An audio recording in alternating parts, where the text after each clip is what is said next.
bersedia mendengar.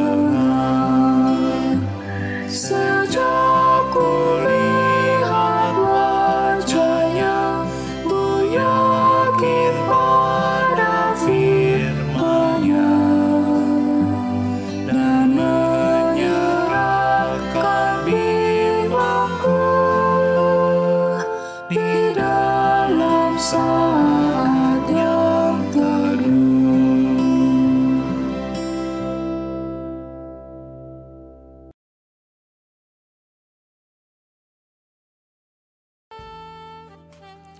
Pembacaan Mazmur 119 ayat 65 sampai 67.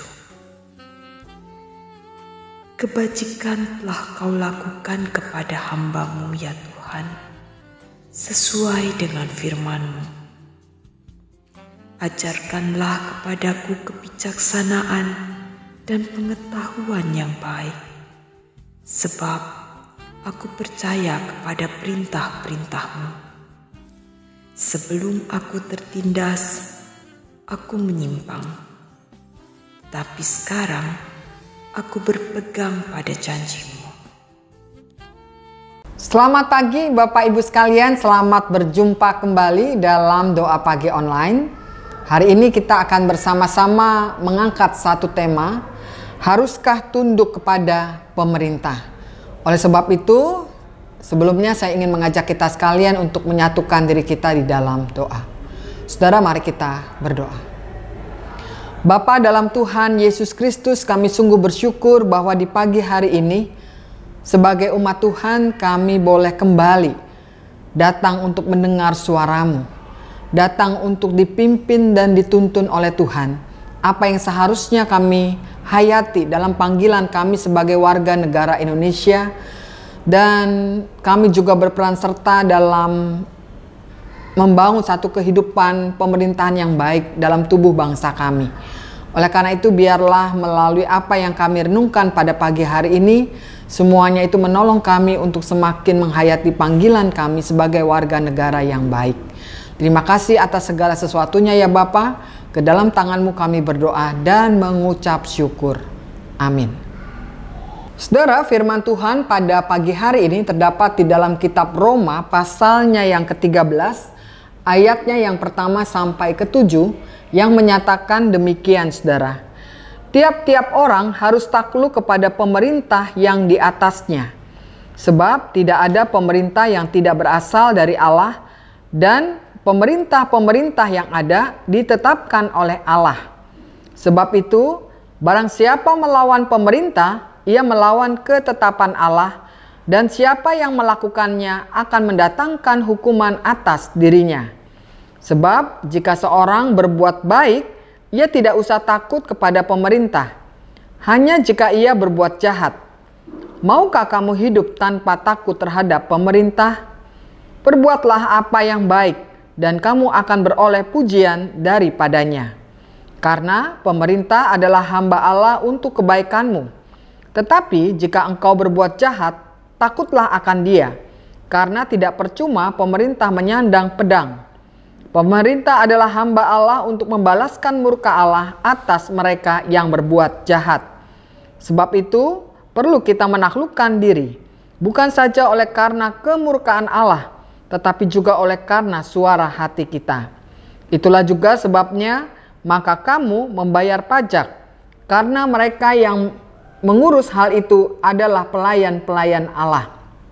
Bayarlah kepada semua orang apa yang harus kamu bayar, pajak kepada orang yang berhak menerima pajak, cukai kepada orang yang berhak menerima cukai, rasa takut kepada orang yang berhak menerima rasa takut, dan hormat kepada orang yang berhak menerima hormat.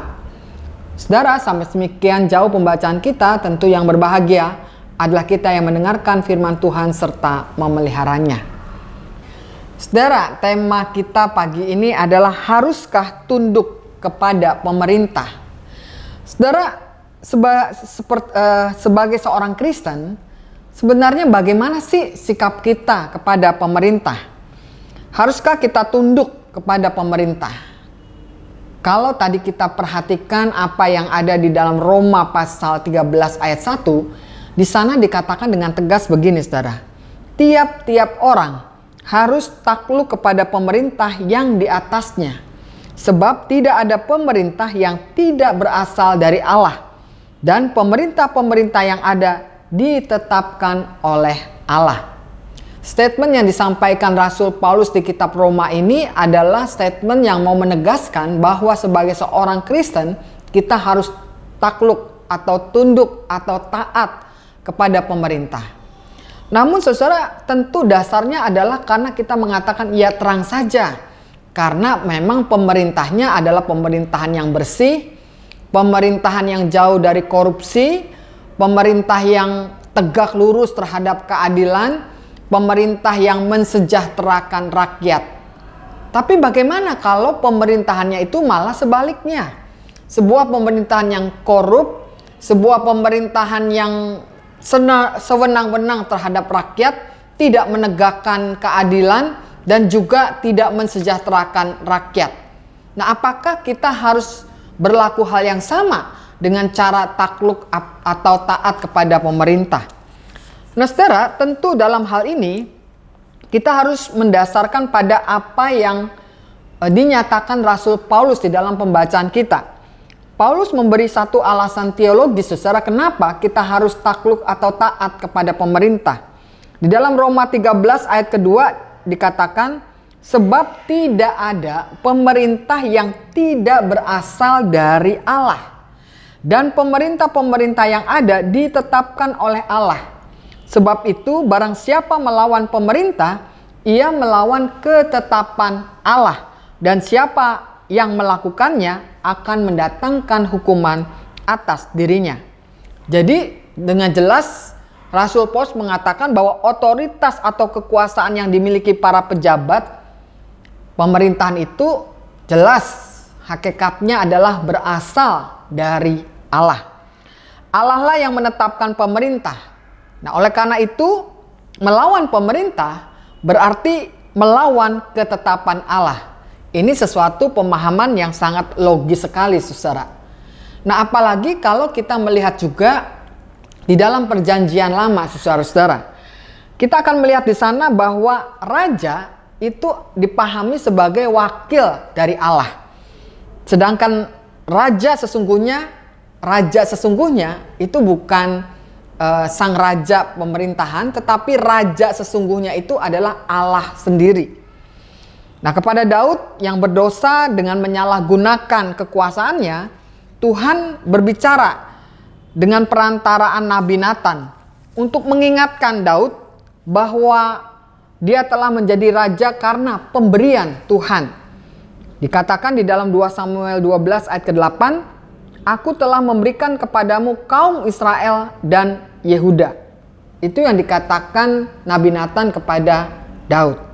Lalu juga ketika ada Raja Sedekia dan rakyat Yehuda ingin memberontak kepada Babel pada saat itu, Tuhan mengingatkan mereka melalui Nabi Yeremia agar jangan melawan Babel. Karena katanya, sekarang aku menyerahkan segala negeri ini ke dalam tangan hambaku, yaitu Nebukadnezar Raja Babel. Bangsa dan kerajaan yang tidak mau takluk kepada Nebukadnezar Raja Babel akan kuhukum dengan pedang, kelaparan dan penyakit sampar. Jadi saudara, jelas sekali bahwa memang kekuasaan pemerintahan yang ada di bumi ini adalah merupakan kuasa Tuhan sendiri yang dikaruniakan kepada para raja, para kepala pemerintahan, presiden dan lain sebagainya. Pandangan bahwa kekuasaan para pejabat itu berasal dari Allah atau bersifat ilahi itu juga ditegaskan di dalam perjanjian baru, terutama juga dalam pandangan Rasul Paulus. Jadi selain alasan teologis, Paulus juga memberikan alasan pragmatisnya. Dia mengatakan bahwa pemerintahan itu mengabdi kebaikan dan menghukum kejahatan. Sebab dikatakan di dalam Roma 13 ayat 3-4, sebab jika seorang berbuat baik, ia tidak usah takut kepada pemerintah.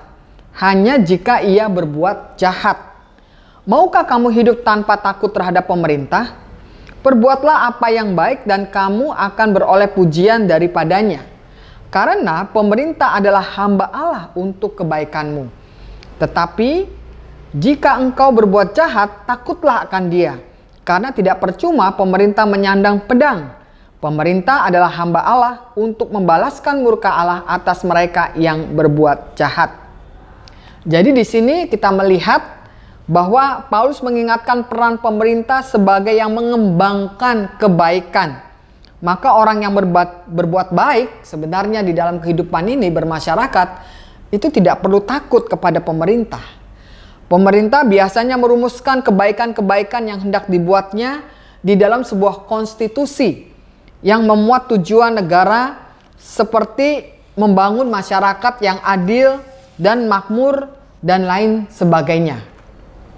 Namun saudara, berbuat baik yang dimaksudkan di sini sebenarnya bukan karena rakyatnya itu takut kepada pemerintahan, tetapi karena rakyatnya memahami dengan sendirinya bahwa memang sebagai rakyat yang baik kita harus menegakkan apa yang namanya kebenaran, keadilan, dan terutama kasih. Ya, ini didasarkan di dalam Roma 12 ayat 9 sampai 21 bahwa kehidupan seperti itulah yang harus dibangun dalam kehidupan bermasyarakat atau bernegara. Nah, alasan mengapa kita tidak perlu takut kepada pemerintah bila berbuat baik ini dinyatakan juga di dalam apa yang dikatakan oleh Rasul Paulus tentang pengertian hamba. Kata hamba yang dipakai di sini di dalam ayat 4 itu secara itu bukan doulos ya, tetapi diakonos. Apa arti hamba di sini? Kalau doulos itu berarti hamba dalam pemahaman status sosial yang paling rendah, budak ataupun milik tuannya. Tetapi yang dipakai Rasul Paulus di dalam kata hamba di sini adalah diakonos. Nah, Paulus memberikan kata diakonos itu dalam pemahaman bahwa berbicara tentang fungsi atau peran dari seorang pelayan. Ini seumpama seperti misalnya pelayan restoran.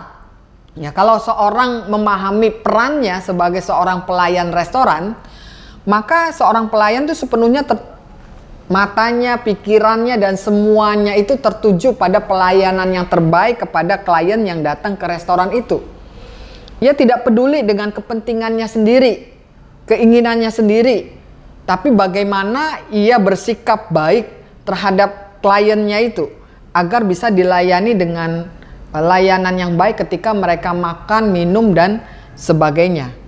Sebab yang menjadi perhatiannya sekali lagi adalah kepentingan kliennya.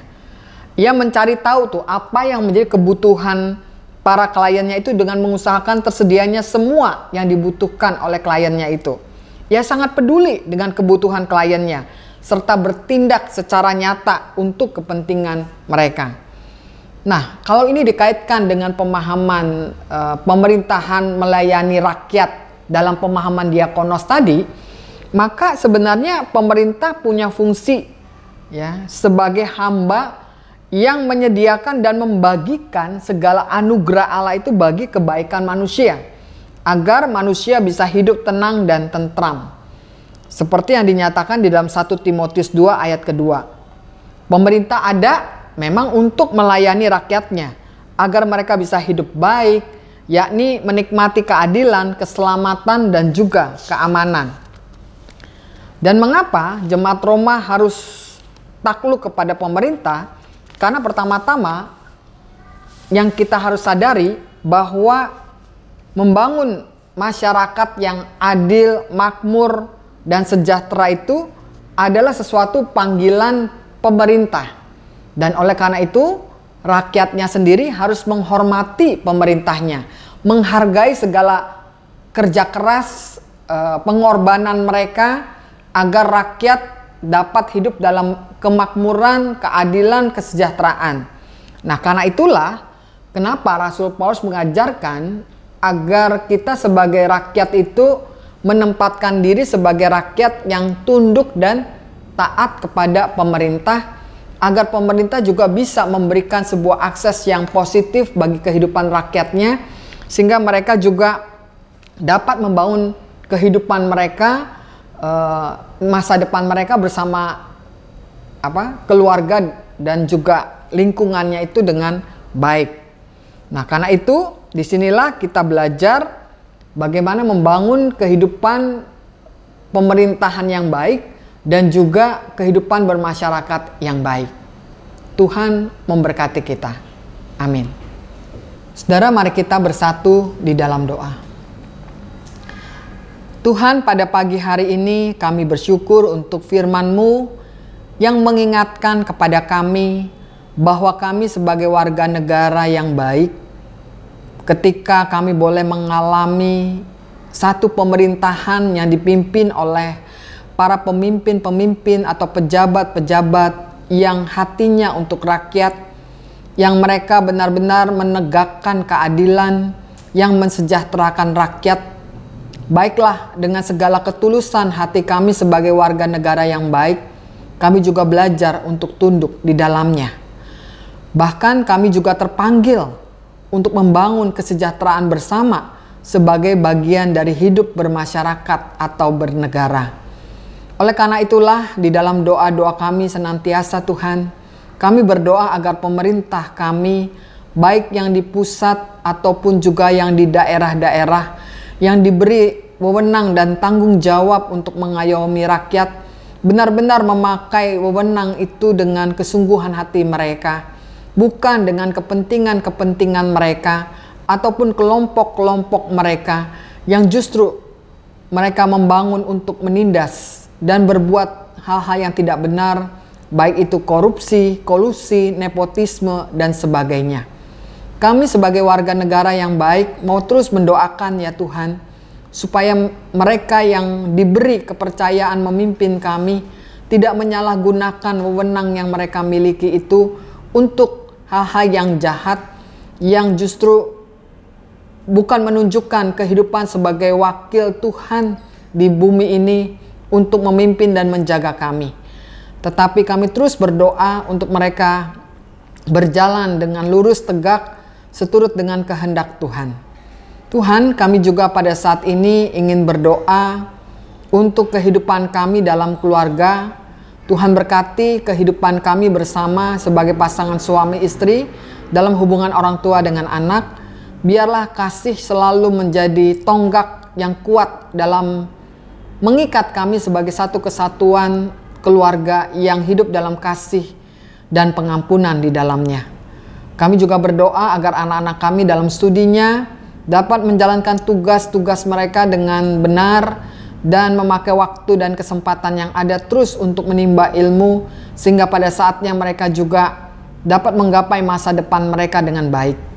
Kami juga berdoa dalam kehidupan kami bergereja, dalam seluruh pelayanan yang dilakukan oleh majelis jemaat dan badan-badan pelayanan, oleh panitia-panitia, baik panitia bulan keluarga dan juga panitia hari raya gerejawi.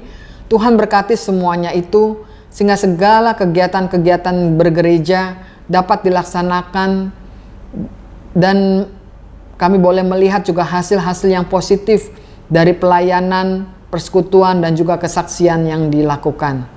Kami juga berdoa Tuhan pada saat ini untuk kehidupan kami berbangsa dan bernegara, khususnya menjelang pemilihan umum yang akan datang di tanggal 14 Februari 2024. Kami terus berdoa karena sekarang ini terlihat sekali suhu politik yang semakin memanas dan begitu banyak partai-partai yang sekarang ini mulai bekerja agar dapat menarik simpatisan-simpatisan mereka.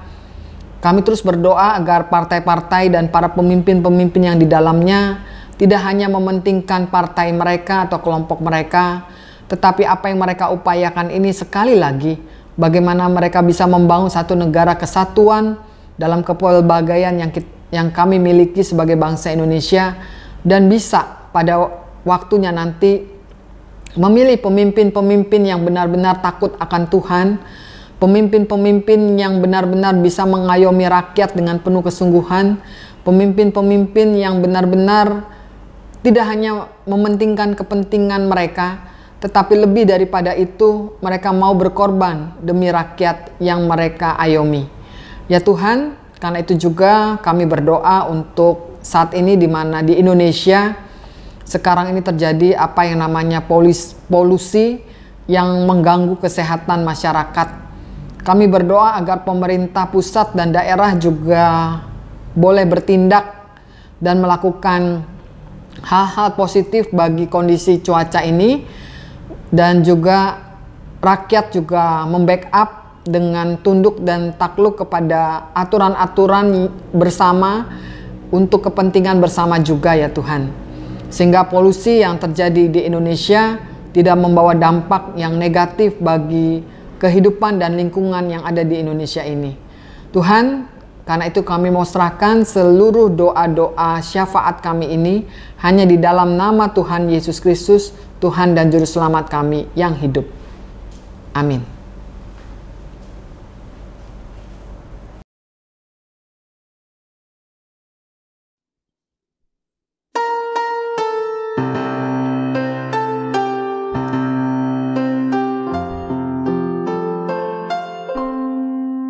Kasih Tuhan mengiringimu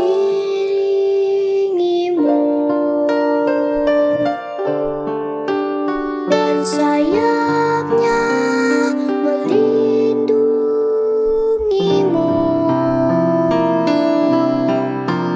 Tangan Tuhan pegang di dalam hidupmu. Majulah dalam terang kasih-Nya.